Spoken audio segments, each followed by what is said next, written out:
When the CMT blade of my Mitre saw shed 6 of its carbide teeth, hitting a piece of hidden metal, it was time to get a replacement.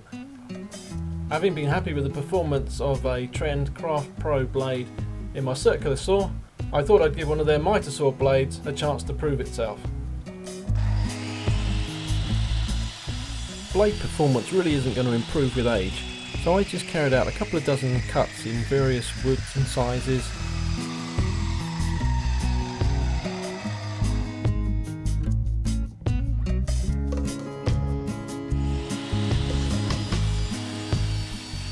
Speeding up the feed rate didn't seem to worsen the cut too much, and slowing it down didn't cause any burning.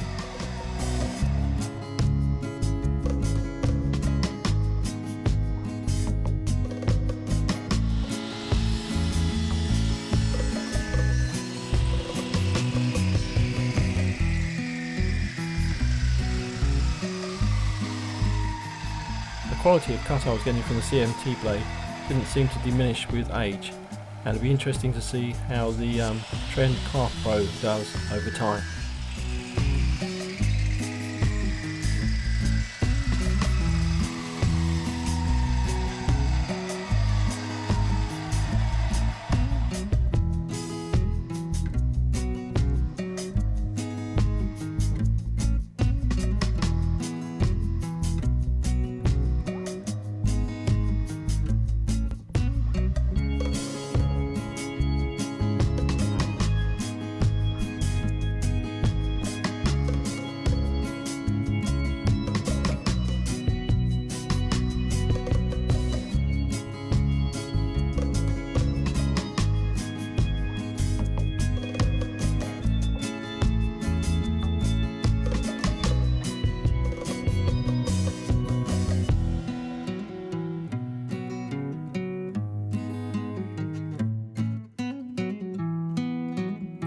Thanks for watching, and if you'd like to see more videos like this, please consider supporting me on Patreon. Cheerio!